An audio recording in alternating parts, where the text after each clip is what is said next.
because I remember. That's because what I saw there I'll never forget.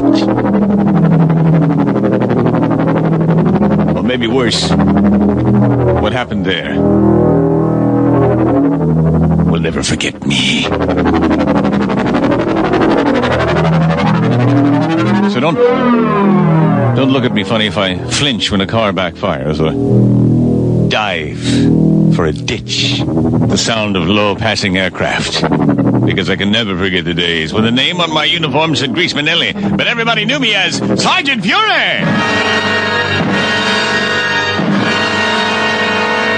Crying Tree, 1967. I'll never forget when they handed me my release papers. They said, you're free.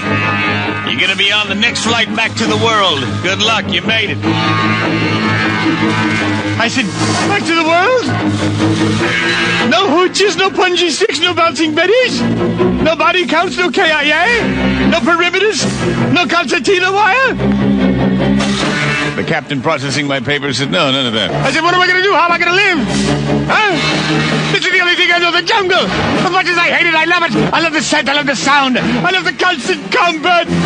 He said, get a grip on yourself, soldier. It's over, you've done your part. I said, my part's not done. Celebrity ass Gabby rots in his grave. You hear me? And I started frothing until they finally restrained me. They put me in a straitjacket and threw me on the aircraft. When they processed me when I got stateside, they called up Estelle. Mrs. Greaseman, your husband's coming home today on the 4:15 bus. He may be a little different, however, than you remember him. Just give him time, be patient and understanding, and I'm sure he'll be that same old lovable Nino. But it's going to take some time. Okay? She said, well, okay. I guess I'll do my best. And so, the bus pulled up in front of our house. I stood there, and I checked the perimeter. My eyes were bulging out of my head. Estelle was yelling, hi, honey! Come on in, it's great to see you. But that's not what my brain registered. My brain thought she said, and so, with my duffel bag in one hand, I unzipped it, I ran for the house, I dove through the window!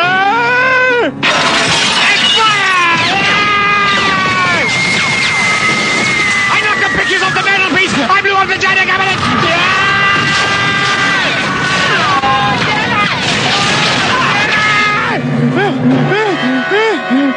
Estelle was lying there underneath the coffee table. She said, get a grip on yourself! My God, this is your house! Look what you've done!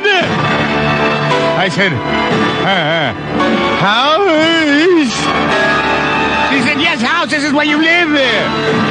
This is where you work. You work at a hardware store, remember? Extension cords and step ladders?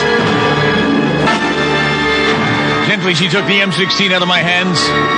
She said, come, you always loved the backyard. Let's go sit in the sun there. And so, walking stiff-legged, she dragged me to the backyard where I sat down on a picnic bench and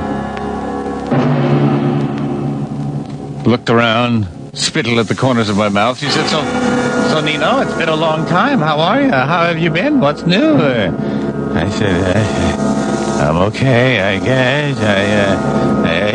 Wait a minute. There's a cave. Enemy cave. She said, oh, it's not a cave. It's a woodchuck hole. I said, fire in the hole. And I threw a grenade down there. A 10-foot trench in the backyard. A 10-footer.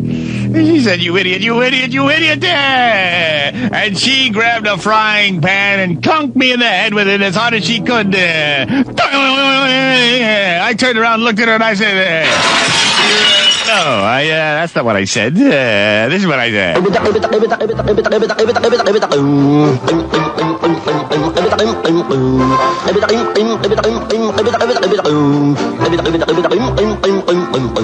She shook me by the shoulder, screaming, Nino, Nino, are you all right? I just said...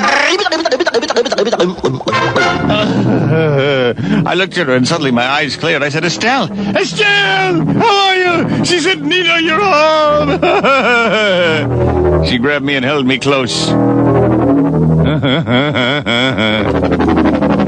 we wept. She said, come on, let's go to bed. I said, what the hell happened in the backyard here? She said, never mind. We walked into the living room. I said, damn, what'd you do? Destroy that? She said, never mind. Come on, I'm just glad you're home. Let's go to bed. So we went to bed and had that first normal hobble I'd had in over 2 years. But, I still hadn't gotten Vietnam out of my veins. I was so used to those girls who would walk around saying, hey, G.I., you want number one boom boom? That when I woke up in the morning from force of habit, I got out of the bed and threw a $5 bill down on the pillowcase. Imagine my shock and horror when Estelle from force of habit gave me $2 change. Yeah. Oh, no!